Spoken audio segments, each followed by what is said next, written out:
যে devil hunt ঝড় চলছে অথবা বুলডোজার ঝড় চলেছে অথবা আওয়ামী লীগের মধ্যে যারা শীর্ষস্থানীয় কর্তা ব্যক্তিরা আছেন দেশে বিদেশে পলাতক তাদেরকে ফিরিয়ে আনার জন্য ইউনূস সরকার তাদের ইন্টারন্যাশনাল যে কানেক্টিভিটি আছে এর পাশাপাশি আমাদের ইন্টারপোল পুলিশ আছে, রেড অ্যালার্ট জারি করা আছে, সবকিছু কিন্তু করেছেন যারা এখান থেকে পালিয়ে গেছে। কিন্তু আওয়ামী লীগের খুবই কাছের মিত্র এমনকি সবচেয়ে বড় একটা ক্যারেক্টার হিসেবে যিনি আছেন মহামান্য রাষ্ট্রপতি, ওনার বেলায় সরকারের অবস্থানটা কি? আজকে যে ঘটনা ঘটেছে, যে ঘোষণা এসেছে, আমার কাছে মনে হয়েছে যে এটা আপনার একটা আইকনিক পানিশমেন্ট ওনাকে। ইভেন সম্ভবত এটাই প্রথম যে একটা ট্রেডিশনকে বদলে দেওয়া হয়েছে।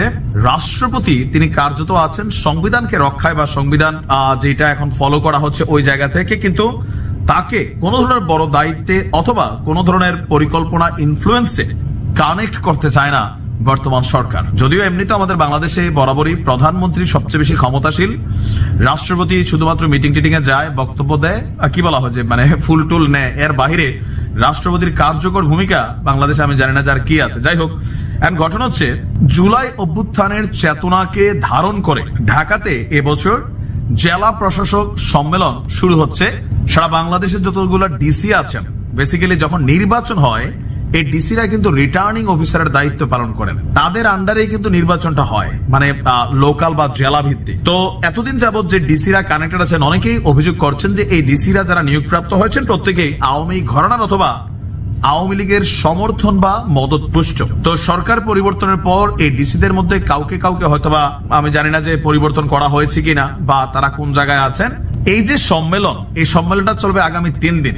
রীতি এবং রেওয়াজ অনুযায়ী এই ডিসি সম্মেলনের একজন প্রতিনিধিত্বকারী হচ্ছেন রাষ্ট্রপতি, মহামান্য রাষ্ট্রপতি। কিন্তু এইবার সেই রেওয়াজকে ভেঙে রাষ্ট্রপতি মোহাম্মদ শাহাবুদ্দিনের সাথে ডিসিদের সাক্ষাৎই করতে দিচ্ছে না এই সিস্টেম, জুলাই অভ্যুত্থান সিস্টেম। কেন?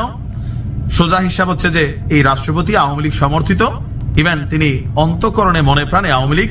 সুতরাং ওনাকে দিয়ে যদি ডিসিদের সাথে কোনো অধিবেশন করানো হয়, কি কি হইতে পারে, হয়তো এরকম ষড়যন্ত্র তত্ত্ব রচিত হইতে পারে, এই পারসেপশন থেকেই এই কাজটা করা হয়েছে।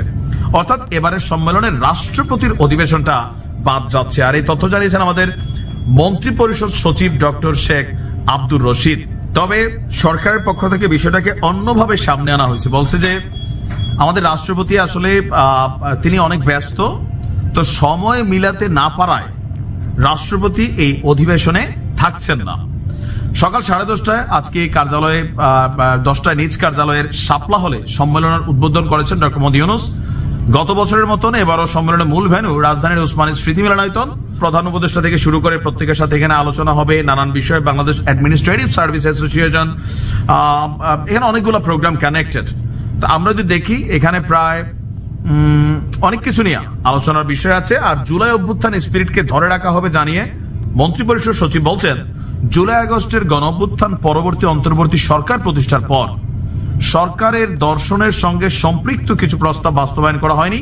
রাষ্ট্রপতি কার্যকর যে বাংলাদেশে আছে, মানে এটা কিন্তু আমরা মাঝে মাঝে ভুলেই যাই।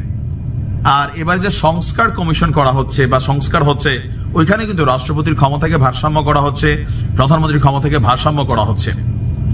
তবে এই সরকার পরিবর্তনের পর রাষ্ট্রপতি আসলে কি কি মামলার আসামি হয়ে যায়, এটা খুব আশ্চর্য হওয়ার কিছু থাকবে না। এখন পর্যন্ত মোটামুটি নিভু নিভু আলোতে আমাদের রাষ্ট্রপতি তিনি আওয়ামী লীগ পরিবার হওয়ার পরেও মোটামুটি সেফ জোনে আছেন।